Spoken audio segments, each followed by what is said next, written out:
A very good evening to all our viewers, and welcome to this edition of the Evening Review. My name is Taiwan Jabala, your host. Let's have a look at today's front page of the Namibian Sun.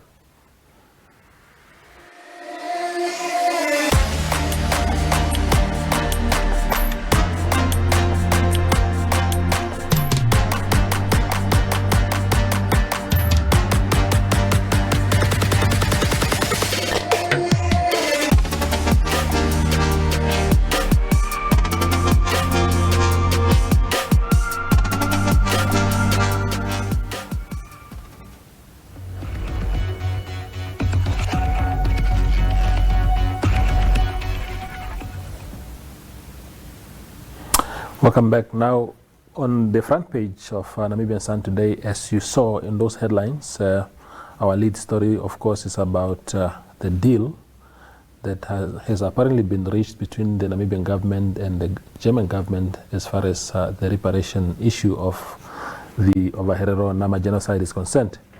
Now, to discuss with me this pertinent subject is not doctor, but is Phanuel Kaapama. He is a political analyst, of course, also working for the University of Namibia, although he is here in his own private capacity. Phanuel, welcome to the show. Thank you, Teo. Yeah. So you must have been following these developments over the weekend. I mean, a lot of us only saw the headlines in German. As a matter of fact, we had to use Google translators to see what is happening there. And we are hearing that there's some sort of consensus now for the two governments to sign this reparation agreement. What are you hearing? Yes, no, thank you very much, Teo. I not only hearing, but I was at the table for this, the last round, the one that concluded on Saturday. Mm-hmm. It was a process of negotiation that took a number of years. Yeah. That went through a number of obstacles, mm-hmm. and which we felt that it has come too long, and we have to sit down and face each other on some of the outstanding issues. Mm-hmm. So yes, we have covered a lot of ground, mm-hmm. And tried to reach a number of consensus, mm-hmm.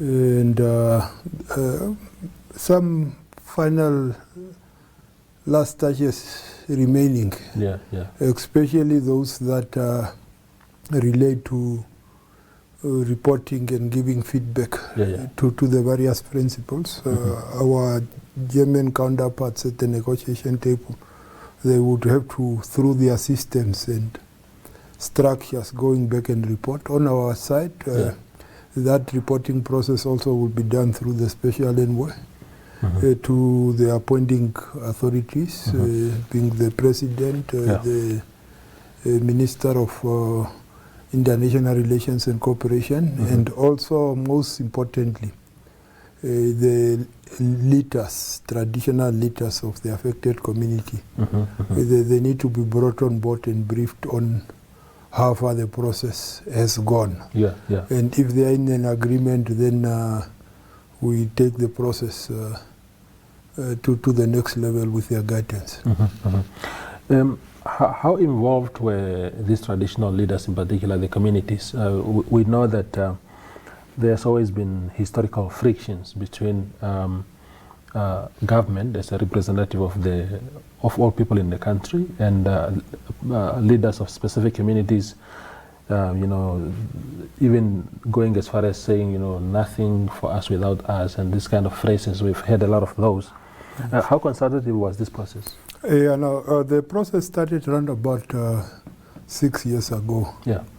And when the process was initiated, invitations were extended, mm-hmm. to all the key stakeholders, through their traditional structures, and their committees dealing with genocide. There were those who at that time were not convinced that that is the way to go, mm-hmm. and have opted out. Mm-hmm. And then there were those who were not too convinced on some of the technicalities, but who decided to come on board and then to negotiate or to make those unacceptable technicalities part of the discussion, negotiation, because the whole argument was that there would be different levels of negotiations. Negotiations among those who are negotiating together, and then of course negotiations that will engage the external party, which is Germany. So at the negotiation table during the last round, there were 5 representatives from the affected community, 2 from the Herero Banderu community, 1 representing the communities in Kunene, and 2 from the Nama-speaking communities. In the case of, and I know that you cannot speak for them, but I'm sure you can share some insight. In the case of the Herero traditional community led by Paramount Chief Vekuiru Koro, that has been the one community that has been opposed to much of what has been happening in this regard. Did they have a representative on that committee? Unfortunately not. Yeah. What is the broad nature of this agreement? What can you tell us about what has been agreed in? Yeah, no, I think that when the mandate was from our side, 3 things: acceptance of genocide, the profusion of an acceptable apology, and the reparation. That was the mandate that was given to the special envoy and to the technical people and community representatives that were put together with him to go to the table. And when we were negotiating, why it has been taking too long was the desire on our part to ensure that when we say the process is completed, we have covered the 3 areas. Now, if the reparations eventually, if it comes to that final stage now where people have to sign off this agreement and say it has been a painful, long process, but here we are now, let's conclude everything. What is the ideal way forward, especially in the context of Namibia where the reparations are being paid to? Now, I think part of the bigger debate also and at the negotiation table was if anything is agreed to one day, how would it be administered? Where, like say for instance, those that were representing the affected community pressed the point of active involvement in the whole process, where the concern of Germany was that how do we ensure that the resources we give is used for the purposes for which it was agreed to. The interest of the Namibian people and and government being that of ensuring that it has an impact and bring about change in the lives of people. So yes, there would be also in the future, not a distant future, I hope, also more technical negotiations to look into the ideas that are there on the structure, on disbursement, and some other issues that are pertinent. But it would be very important that the communities are actively involved, and that there would be improvement and benefit for those in whose names the negotiations were conducted. Now, as someone who was involved in this process, Mr. Kaapama, did you sense a situation where because we know that the late Paramount Chief Rirwako was one of the first people to sort of bring forth a formalized request in Parliament, I think 2006 or so, yes. For this issue to be taken up on a more official and broad basis, active engagement with the Germans. But his predecessor seems to be, of course, distancing himself away from the process. Is it a question, do you sense sometimes that there's an element of competition, maybe unnecessary competition, that maybe the government, the central government, is perceived to be stealing the shine away from the originators of the original motion? Do you sense that thing, where people feel maybe their credit is being taken away by others? Trevor, I think the most important thing is that the process has been undertaken, yeah, within the framework of the motion as presented and the resolution passed in Parliament, and that is very important. And to this day, that motion has not been withdrawn. It is on the floor. What I see to have been the challenge has been with regard to the interpretation. Yeah. Because, of course, when you look at it, it was not phrased in a lot of details. Sometimes people who are interpreting it would read one line and leave out 3 or 4 other lines that speaks to the same issue. So I wouldn't put it as competition and somebody stealing the show, but I would put it more to an issue of divergent and perhaps in some instances conflicting interpretations. So what are we likely to see, Mr. Kaapama?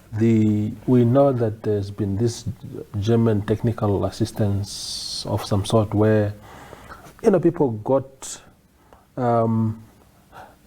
things like goats, which are seen as very trivial, some would say even insulting, although it was not part of the reparation, of course, but it has been perceived in many ways to be part of efforts by Germany to sort of heal the communities. Are we going to see a radical departure from this kind of interventions to something more substantive?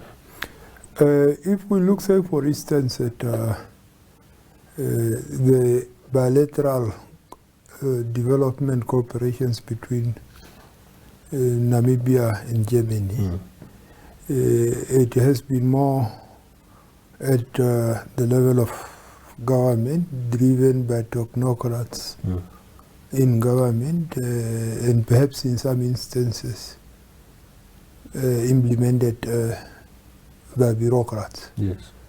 What we have seen also with the special initiative, it was a one-dimensional initiative from the side of Germany, without even the consultation of the Namibian affected community, who were supposed to be the beneficiaries in that whole process.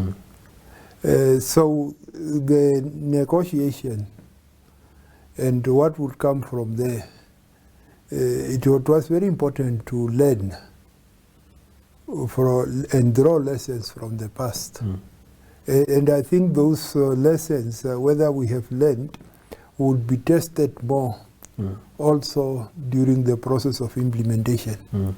In the sense that at some point during the process of negotiation, the representatives of the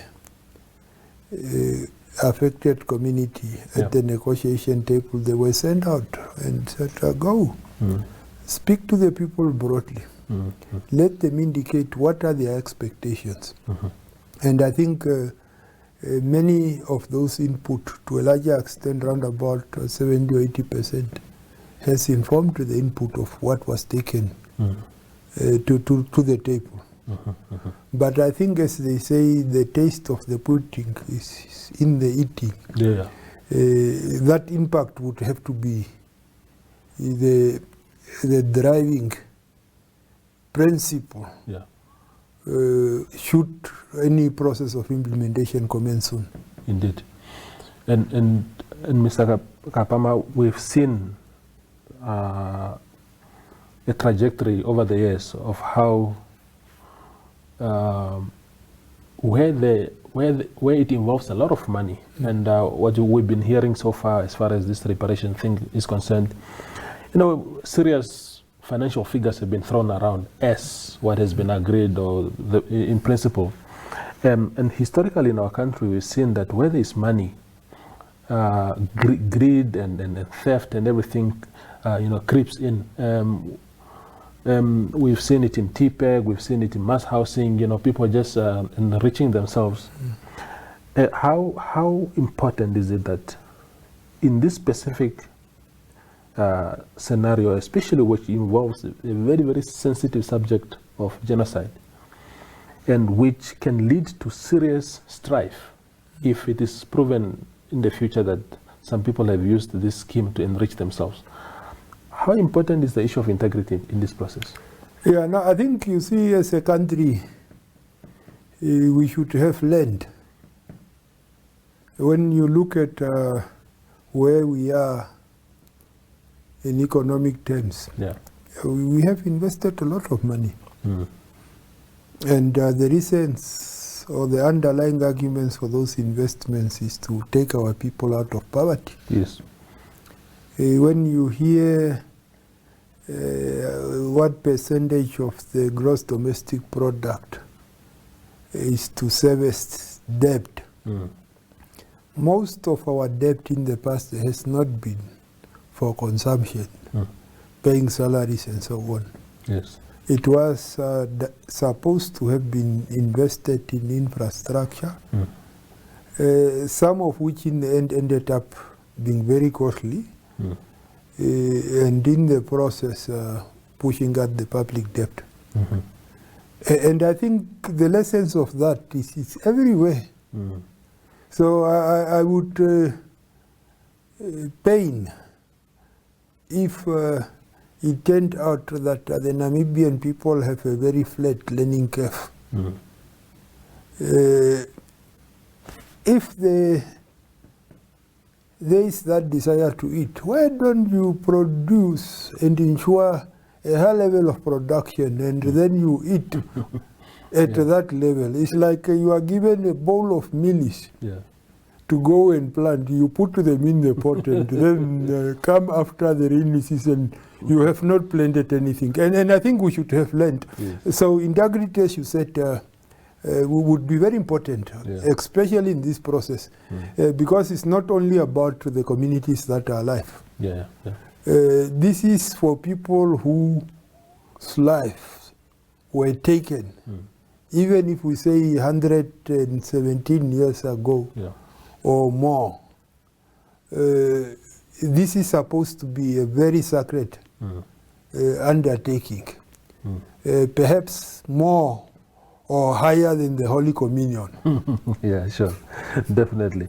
As we edge close to the end of this conversation, Mr. Kaapama, again, how important, again, linked to integrity, how important is transparency in this process to clear any misconceptions, any theories that people will be throwing around? For example, the fact that we are hearing these things from the German press. Of course, the conversations probably took place in Germany, and the press there has a better proximity to the events than the press here, I can understand. But just how important is transparency going forward? Yeah, no, I don't think one can say that the whole process has not been transparent. The issue that we were dealing with was a very sensitive issue. Yes. It's an issue that has taken us years because of posturing. Although we have been negotiating also it was a process of building trust. Yeah. So in the beginning already, when we started, we made to that point as a Namibian delegation that let us negotiate at the negotiating table rather than through the media. Yeah. Because that would not build trust.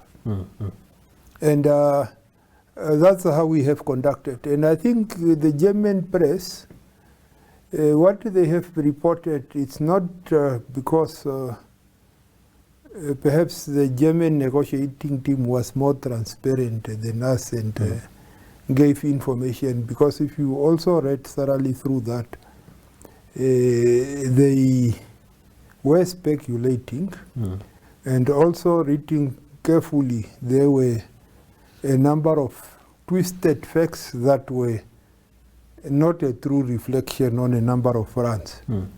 But I think, as I indicated, given the nature of the process, they are the leaders of the communities who have given their trust to government, and you cannot expect them to learn through the media. Yes. That's why the first thing would have to be them that hears, and then there would be a public announcement. Now, also to touch on that point of transparency, together with the point of integrity that you have alluded earlier, and another issue that you have also mentioned, when there is resources or money, you see a lot of competition. Yes.